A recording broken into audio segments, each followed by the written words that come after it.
What's going on, everyone? My name is Nicholas Merton here from DataDash, and today is February 2nd of 2024. Well, folks, I hope you all are having a fantastic day wherever you are, because in today's video, I want to do something a bit different from what we usually do on this channel. I don't want to do more of a routine update today. I want to spend some time to get really big picture. I want to talk about some of the really important talking points, things to focus on, and changes and shifts going on in the macro sphere. And I'm talking about crypto, I'm talking about stocks, I'm talking about the whole investment opportunities that we track here in this channel. And if you don't watch every one of my videos, I totally understand that, guys. Everyone's limited on time. But this is a video where I think you guys would really want to stick around, because I'm going to be diving into some things that I feel no one's really covering. So if you happen to enjoy this video, consider dropping a like. It's a great way to support the content. But let's just go ahead and dive straight into it. I wanted to talk a little bit here about what's going on post ETF. I want to talk about the altcoin market and some major shifts going on there, and also along with that as well, the longer term trajectory of equities over the next couple of months and years. So let's first talk about Bitcoin post ETF launch. Now, I know a lot of you guys have probably been hearing, if you watch the channel more frequently, we've talked about expecting a correction of some sort, and we did get that from around 49K down to 40K, nice sizable pullback. And along with that as well, we've talked about some of our disappointment in the ETF flows, although there has been some improvement over the last few days. Definitely want to make clear that. But put aside all that, at the end of the day, guys, the post ETF launches has actually gone quite well in the sense of price action, right? Irrespective of how it's going to continue to play out, there might be a chance we come down to the 100-day or 200-day. Even if it does that and Bitcoin holds at those moving averages, that's pretty impressive. And the first thing I'll say off the bat, as I've said a couple of videos in the past and stuff, when we make those really clear adjustments to our position, I don't think there's really a chance that Bitcoin probably comes back down to its lows. And I've said that for a while because of the resilience here and the upset we've had in 2023 with the actual inevitable launch of the Bitcoin ETF. And then eventually post ETF launch, even though we're not seeing a massive amount of inflows, Bitcoin is still holding up here, right? That's the price action, right? The 21-day is cooling down a little bit, but overall it's holding up here. So I'm starting to think a little bit about how to adapt our trading strategy to this new environment, where Bitcoin may not be going to new all-time highs, but at the same time, it's not going to be collapsing down to any lower price. And I hope you guys don't believe I've ever tried to project the idea that it's going to collapse overnight, right? The idea here is that it could have a substantial correction, because I think we're in a very unique environment. But for now, I have to say the price action is holding up quite well. And again, irrespective if it comes down to the 100-day or 200-day, and while we might believe there might be a pullback in the short term, I think this is really shifting Bitcoin's longer-term trajectory into a bit of a more maturing asset that's not going to be as volatile as it was in the past. And that's something we need to adapt to. Another thing that I wanted to talk about here, and I'll kind of bring it all back to Bitcoin and where the opportunities are, is talking about a changing of the guard. We are seeing in a rising, environment of optimism here over the past year, a continued weakening here in some of the large cap cryptocurrencies. I'm talking about Ethereum, BNB, and XRP. These are really the three big offenders here for what we're talking about. And you can see that, to be fair, this has happened in the past during the prior expansion here, all the way from January of 2018 into September 2019, right? Really until we had not only the bear market over with, but along with that as well, coming into formulating those initial lows in January 2019 and March 2019. It's normal for these large caps to continue declining to some degree, but what we're seeing here is a very different kind of environment where there are a pretty substantial number of altcoins that are doing quite well, that have made some multi-100% return moves, which I think this far into markets of scale for crypto, when we're now a multi-trillion-dollar asset class, that's pretty weird to be seeing that while these large cap plays are bleeding here. And I think this speaks towards a very indicative trend that we need to be aware of, and that I think you guys should be made aware of. And that's that a lot of the cryptocurrencies that people saw as even kind of safer bets, or more of these bets that could ride alongside the continued institutional optimism around Bitcoin, are not going to be seeing that same kind of steam and uptrend. And I know there's been a lot of people saying that there's going to be an ETH ETF soon. There's going to be one for the other large caps like maybe XRP or BNB. I don't know. Everyone says different things. But for me personally, I don't think, even if there is an ETF, we've already seen with Bitcoin that it wasn't this huge institutional moment. And I don't think that's going to be the case for Ethereum. And if that's not going to be the case, we have to be very real here that overall in the fundamentals of crypto, there's not a lot of new exciting new applications. I'm sorry, guys, that's something I'll say kind of confidently. The price action might be going up, no doubt about it. There's meme coins, speculation out the wazoo in some periods of time over the past year, but there's nothing really fundamentally exciting.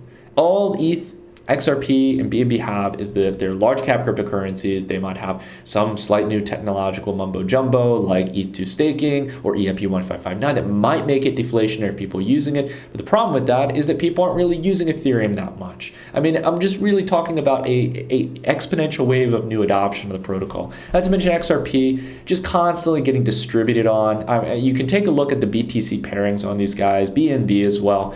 You don't need me to tell you this. And whether or not you may agree or disagree with my perspective, whether or not they're fundamentally useful or getting more useful over time, at the end of the day, they're underperforming against Bitcoin. So it's important to steer clear of these large caps. If you're DCAing, do it so cautiously and do it more aggressively on discounts rather than buying in here when we're not able, for example, for the market cap expansion of the three coins, they're now bleeding below the 200-week clearly, and they're staying below the 21-day moving average every time we stop selling for a couple of weeks. It seems to not be able to get above there. Not to mention on the Lux Algo monthly band here on this custom chart, whereas it showcased every single time it was time to buy the dip on these plays versus Bitcoin since back in 2019, it has flipped red, meaning it broke the support band. So the large cap plays are no longer the flight to safety. In an environment where liquidity is pretty dry, fundamental developments in the crypto space are relatively slow, and people are chasing narratives heavier than ever, you're going to have to look towards the small and mid caps, I think. And that's really where a lot of the gains have been. You've seen that in plays as high as Solana, which was a mid cap before it really rallied towards being a multi-$10 billion protocol in regards to its market cap. But you've seen it in a whole range of other names here, right? We're not seeing it in ETH, which is continuing to face resistance here at the 200-week against Bitcoin. We're not seeing it in BNB, which I think has a chance to come down at a minimum back to the lows in December here, right into the Lux Algo support band. Along with that as well, Matic, another EVM compatible chain that's in the large caps as well, bleeding here, facing resistance at the 200-week, and of course XRP, right? Maybe it gets a bid down here and the typical accumulation channel like in July of 2014, February 2017, and February 2021. But we're still probably another 30-50% decline versus Bitcoin in those terms. It might remain up in dollar terms, it might hold out and stop selling off, but you're better off just being in Bitcoin there. So these are some really important insights to focus on. And if you take a look at the others dominance here, which is taking a look at the other cryptocurrencies in total 3, we can see that this has been on a nice tear from around 8% at the lows towards around 12.4%. And it's pulled back here a little bit since the Bitcoin ETF has launched, and there's been that kind of sell off of the news. But you can see a very clear trend. We broke the resistance band on Lux Algo, and now this is a new base of foundation where we can look for potential entries. And if we just look at history, Total 3 and its dominance has continued to set higher lows and higher highs since as far back as February 2017. So that's notable. Doesn't mean it's always going to do that, but overall, there's still some solid upside here pointing towards somewhere around 22.5 to 23% if we were to visit up in this range in 2024. Maybe a little bit longer, it might be 23.5 to 24%. Irrespective of the exact specifics, we can see a very clear trend shift here, guys. In the same way that we saw it here in February 2021 in Lux Algo, we saw it in January 2020, and also we saw back here in March 2017. It's a period of time where we got to look for the risk takers. We got to look for those that are fixing new problems, new narratives, because Ethereum, XRP, and BNB are not fixing the issues of today. They are not giving us ways to really tap into the massive pool of liquidity of Bitcoin, maybe beyond wrapped Bitcoin on the Ethereum blockchain. And outside of that as well, they're not solving for a lot of, I think, real-world use cases like DPIN is and a whole other narratives that we just talked about in a recent video. I recommend you guys go check that out after this one if you're looking for some exciting narratives in individual individual altcoins to keep an eye on. But I just wanted to again emphasize, I think this is going to be really big here. And a great example of this, I actually want to spend some time to talk about, is today's sponsor. So this is a protocol called Avo. Avo is one of the largest perpetual or options and general derivatives DeFi platforms. And I want to talk about this for a core reason here. Not so much to promote trading on leverage or anything like that, guys, but to focus in here on catching early stage opportunities. Now, Avo was originally known as Ribbon Finance. They're one of the largest DeFi derivatives protocols in the crypto space. And they give you a wide range of cryptocurrencies to trade in a decentralized fashion with really deep liquidity and volume. But the biggest thing that they've focused on is allowing for people to get pre-listing tokens, essentially being able to trade perpetual contracts for these upcoming token launches. They not only cover, as I mentioned, Bitcoin and a whole range of other existing cryptocurrencies and altcoins that you might already want to trade with a really solid amount of liquidity and volume. But outside of that as well, what we see here is the recent launch of Jupiter. So this is one of the plays in the Solana ecosystem that was really excited. But, a lot of people were really juiced up about as of recent, had a big upcoming launch and listing. And as you can see for Jupiter, we can see this is a protocol that has a whole range of different features. So it's not just a simple decentralized exchange or AMM. They have limit orders, DCA functionality, bridging assets to Solana, and even their own perpetuals. So this was a huge anticipated launch by a lot of people, but the problem is that it's gate kept. A lot of people usually can't get access to it. Well, with Avo in this case, you're able to do that. You were able to essentially be able to trade these as far back as December. And it did a very accurate job of tracking that perceived value for the upcoming listing of Jupiter. So I think, again, this is a very important thing to keep in mind here, to find ways to get early access opportunities here. Avo is one of those examples in the market, and I think there are different types of avenues you can tap into, but tapping into pre-listing tokens, the next gems, the next kind of plays that people are focused on, that's where the money's at. That's where the focus is. And I think we need to adapt our trading strategy to capturing those moves before they've pumped, before they've really made a substantial move in the market. So again, I definitely recommend you guys check out Avo. We're going to continue to cover them here on the channel over the coming weeks. They've got some really exciting things. They've even explored building out options contracts, which is something really new in the crypto space, but is going to be really imperative for institutional adoption of crypto long-term as well as DeFi. So definitely take a look at the link down below in the description. Check them out, and you guys can also try trading on the platform and get a feel for it. But I want to go ahead and again talk a little bit here as well about even some of the other plays that we might think are ready to just take off like a rocket. And you might say, Nick, okay, maybe Ethereum, BNB, XRP, we know this. These are old legacy plays. What about Solana? What about Avalanche? What about some of these alternative L1s? And to be honest with you guys, I'm even talking about going deeper. I really think that Solana here, on a valuation basis here, there's definitely some exciting developments. There's protocols, as we talked about, like Jupiter, that maybe, for example, offering for Solana to be able to have more use cases, more functionality and better trading experiences. But I have to tell you guys, I still haven't seen that killer application yet in DeFi versus the plays from 2021 and 2022 that really excite me so far.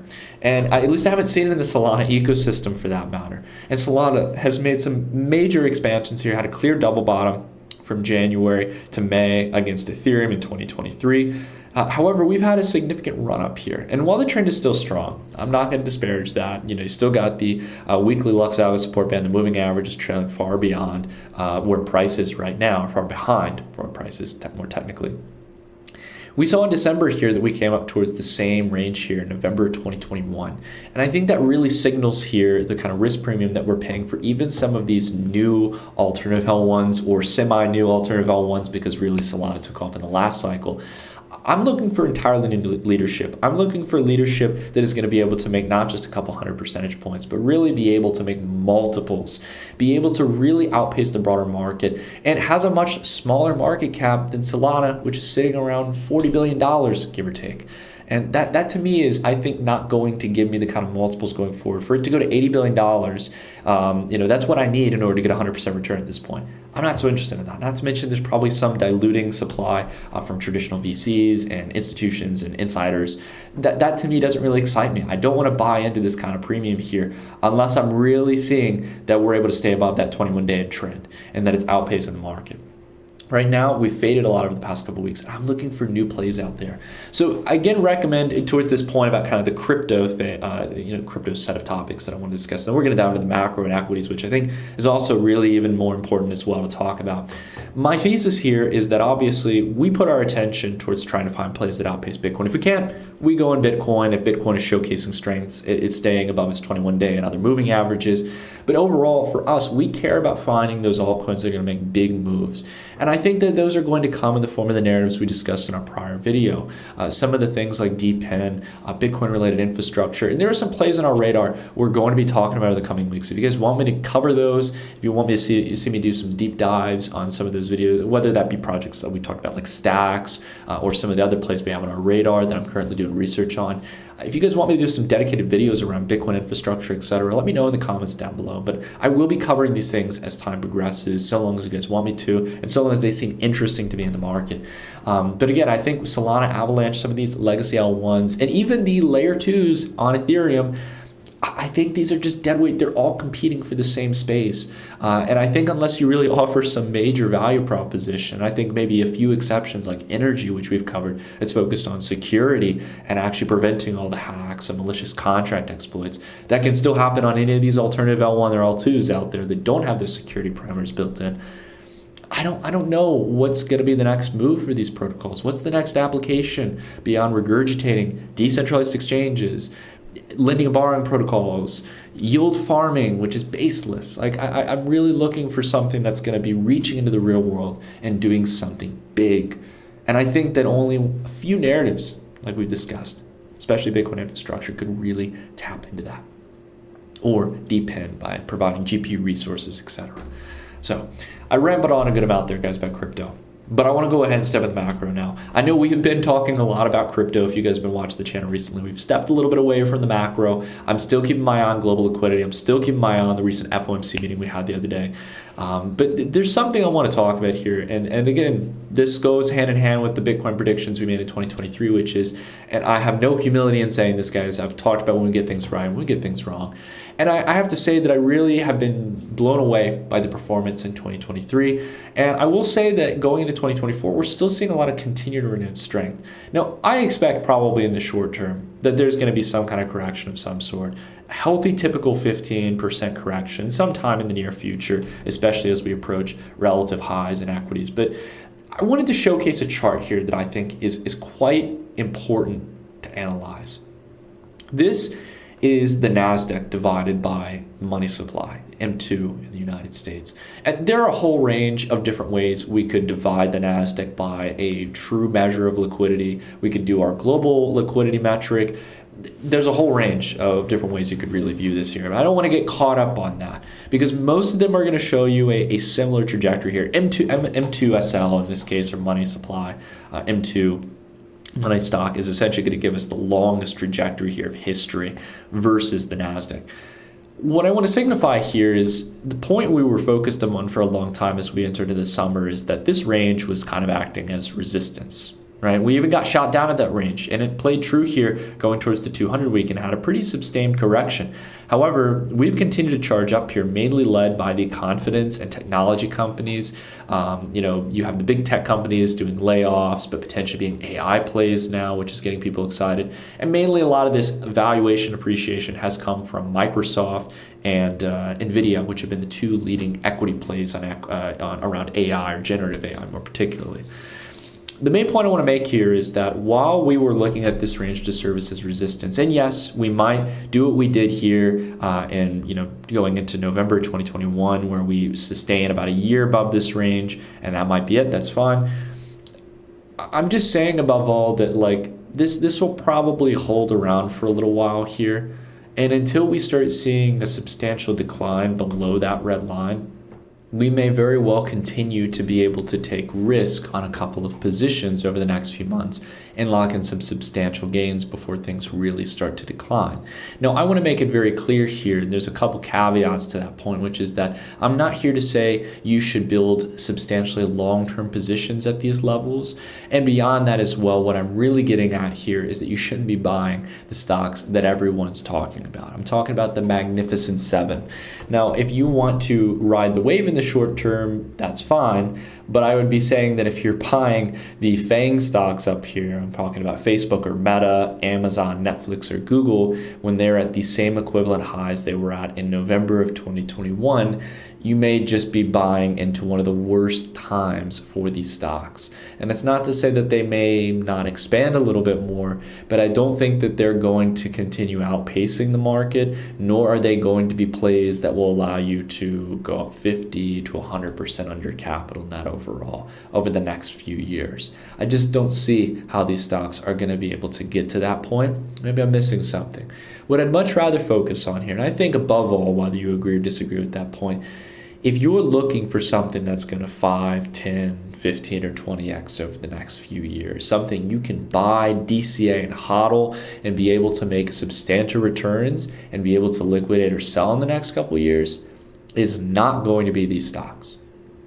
And this has been a topic we've discussed for a while on this channel. A realization that I think everyone should be made aware of is that if there is going to really be a new bull market, as we kind of highlighted here in the chart here, if we really see this kind of secondary leg here from the last couple of years of chop with the money supply, if this resistance has been broken officially and we're going to go up to an equivalent level like the dot-com bubble, I'm looking for small mid-cap sectors. I'm looking for fresh new names. I'm looking for plays that can really make those juicy returns, because if I know I've got that speculation on my side, if I know I've got that risk premium that people are paying, I'm not buying Meta. I'm not buying Amazon. I'm going to be buying the kind of stocks that are really starting to take off. You can start to see this in the cannabis sector, and I understand there's a bit of nuance here that some people are expecting maybe a rescheduling in the United States or a potential effective legalization of cannabis. Irrespective of this, this is just an example here of how cannabis stocks since back here early in October have pretty much doubled across the board. Some names have even doubled, tripled, or quadrupled in this period of time. So we need to get serious here about realigning our focus point towards where the real momentum is, where the volatility is, where people are paying that risk premium or higher prices, to put it in simpler terms. So for me, I have a whole range of sectors that we're focused on here. We will slowly but steadily start to talk about them here in the channel. The area, though, where I'm really talking about is in the Dash Report, our newsletter on this channel. And again, it's a big focal point for us because we step outside of the crypto space. We focus in on these next generation high growth areas of interest that are leading the way forward. We talk about how to spot them in the charts, the kind of sectors out there that are leading in those exciting new narratives, and the kind of plays that really have the markets of scale potential to be able to go 10, 20x beyond their current point. Not all of them can reach to that point, but I think that there are some sectors that are just diamonds in the rough that really will be able to take off and are just not getting the kind of attention that they deserve versus their core price action that they're showcasing right now. So these are just a couple of different important things we discussed here today, guys. A lot of takeaway notes here about where we're putting our attention when it comes to the crypto space. Some of the important things you need to be made aware of for some big potential downsides if you're positioned in the wrong plays.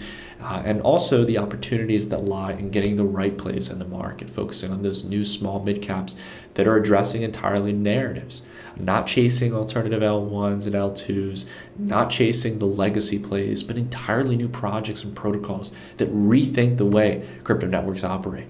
And outside of that as well, being able to focus on equity plays similarly in a small mid-cap range of valuation that are not the typical large caps that everyone thinks about buying, that really have that potential to not just make solid percentage gains or maybe slightly outpace the market, but really make gains that go completely beyond the expectations and returns for traditional equity passive investing. So I ran out a good amount here today, guys. But one thing I want to let you guys know about is that beyond finding the best plays in the market, it's definitely important as well if you guys are looking to buy into some of these different altcoins in the crypto space or even into just Bitcoin with the renewed optimism around the ETF, you guys definitely should check out iTrust.Capital. iTrust.Capital is one of the leading crypto IRA providers out there. IRA stands for individual retirement accounts. So if you guys aren't exploring having an IRA, which allows you to essentially legally avoid tax in this case, it's a form of legal tax avoidance here, where you're able to set up a retirement account, You're able to deposit cash in there and be able to purchase a wide range of crypto and only have to pay tax when you're actually closing out the account in retirement age at a much lower income tax bracket than what you may be now, as you'll be retired by the time you're pulling it out.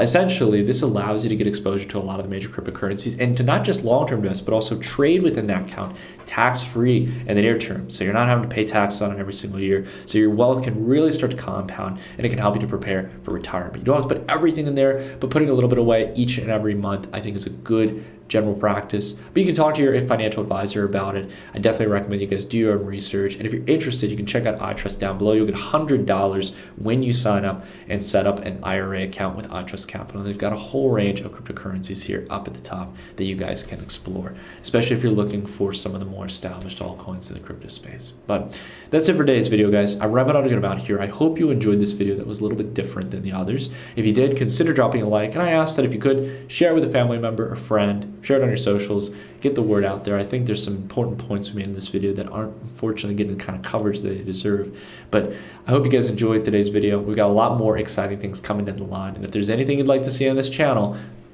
drop it down below in the comments and I'll do my best to get to it. Thanks so much, everyone. I'll see you guys in the next video.